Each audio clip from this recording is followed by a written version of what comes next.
In just a click of a button, the world gives you everything you need to know. In just a press, voila, your crush's birthday. One press and here are the ingredients for pizza. A press and you get the answers for your homework next week. This is what we have been reduced to.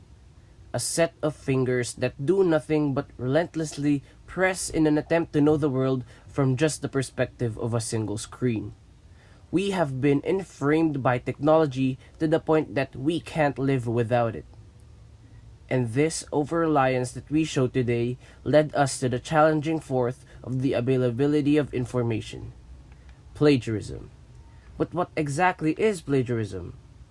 Plagiarism, according to Oxford University, is presenting someone else's work or ideas as your own, with or without their consent, by incorporating it into your own work without full acknowledgement. It is a breach of academic integrity that can take many forms, namely direct plagiarism, self-plagiarism, verbal, collusion, inaccurate citation, and even accidental plagiarism. There are two common reasons why do people plagiarize. Because they want to attain fame and because of procrastination and lack of time management. Several people, most especially the famous in public, forced to plagiarize because they are scared to have blemish with their popularity, and sometimes they are get panic upon delivering their speech and they speak a direct quote or sayings of a famous personality without the proper addressing the name of the original author or proper citation. To counter such actions, laws such as the Intellectual Property Code of the Philippines and the Philippine Cybercrime Prevention Act of 2012 were made by the government in an attempt to penalize the offenders and practitioners of the crime. And though these laws exist to scare off those who dare do so, it is not enough to ensure that the action is abstained, since the widespread information on the internet promotes the convenience of trading long-term research into short, straightforward answers. According to the data presented by the Digital Global Internet Survey, every day there are 4.39 billion people that access the internet. A small percentage of these comes from the Philippines, wherein 79 million Filipinos use the internet. In this line, according to the PNP Anti-Cybercrime Group, the number of people arrested for cybercrime cases increased by 291%, and plagiarism accounts to a small percentage from these. But despite its low rate of occurrences and the public's demeaning this crime as harmless, the group would like to address plagiarism as it has dire effects for the individual practicing it. In 2013, plagiarism has graced the headlines of Philippines when a university student named Mark Joseph Solis claimed a picture taken by Gregory Smith, submitting it into an international contest as his own. The judicial branch of government was also marred in controversy in 2010, when 23 counts of plagiarism were found in the published decision penned by one of the Associate Justices of the Supreme Court. In fact, last 2013, the ABS-CBN News published a news report on plagiarism, where Senator Vicente Soto was criticized for copying pieces of his speech on the reproductive health bill from various sources. Soto had been repeatedly criticized for allegedly using portions of speeches and written works of other people in his arguments against the reproductive health bill. Among those he supposedly plagiarized are US-based bloggers Peter Engelman, Janice Formicella, Sarah Pope, and the late US Senator Robert Kennedy. Blogger Raisa Robles says Kennedy's daughter, Kerry Kennedy, is asking Soto to apologize for using her Father's Day of Affirmation speech without permission. Kennedy brands Soto's action as theft, adding she was offended with Soto for distorting her father's speech on human rights to support his argument against contraception.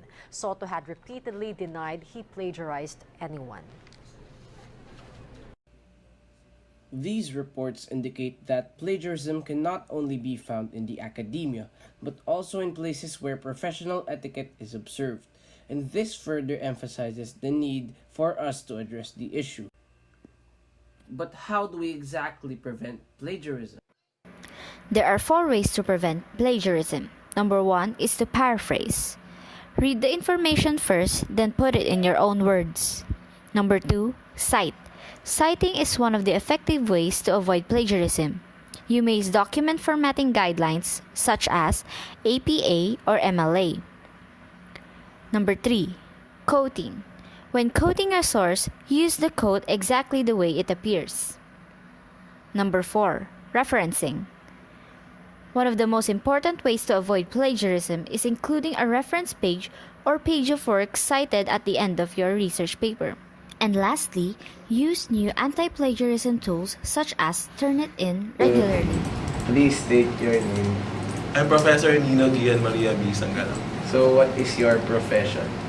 As of now, I'm currently employed in Deltec. I am a full-time software engineer and I'm a part-time senior high school teacher. So, have you ever encountered instances of plagiarism with your peers or students in the workplace? Actually, yes. I've encountered some of my students before, especially when they submit their homework or assignment, especially their journal. Okay, because I usually ask my students to submit journal or lab report related to our laboratory experiment in our computer class. Okay, so how do you penalize the offenders? Since we have an introduction to our class, so I usually share to them that I would be giving a deduction if I would be noticing some plagiarized text. But I don't just refer to the percentage since Blackboard has safe assign functionality. But I also read the content since the percentage there is somehow not accurate. Questionable. Yes, correct.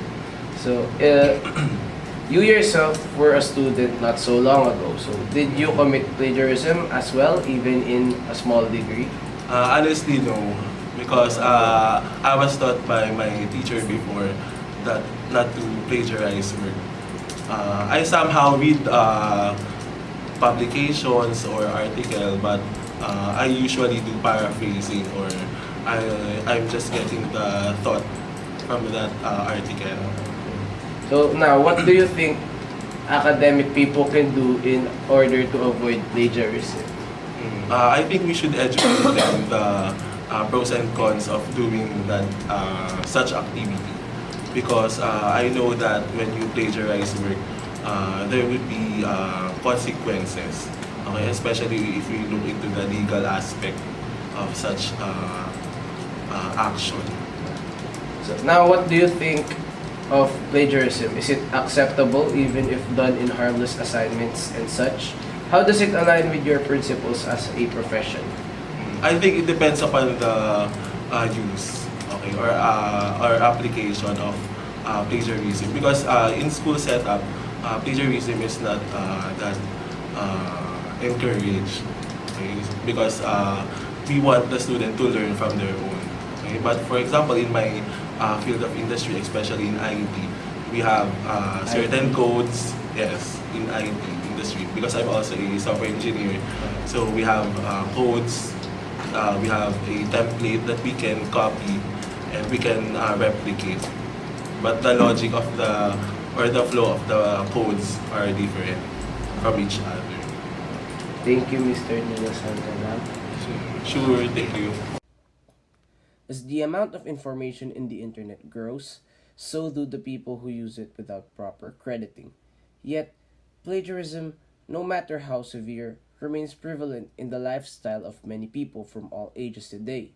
Hence, we should be aware and begin questioning ourselves whether plagiarism will help us achieve our goals in life or actually damage our integrity in the long run. We must be educated on the factors that allow us to commit such a crime. We must be responsible users of the internet. A written works doesn't come from just copy and paste button on the keyboard because it consists of ideas, efforts, and hours of sitting in one place. We learn from these authors with their tips, advices, and even their secrets. So we should also acknowledge their sacrifices. Because writing is like constructing your own future. But if you just replicate it from others, you'll never be better of what you write. Be original. Be true. Bring out the best in you. Don't plagiarize!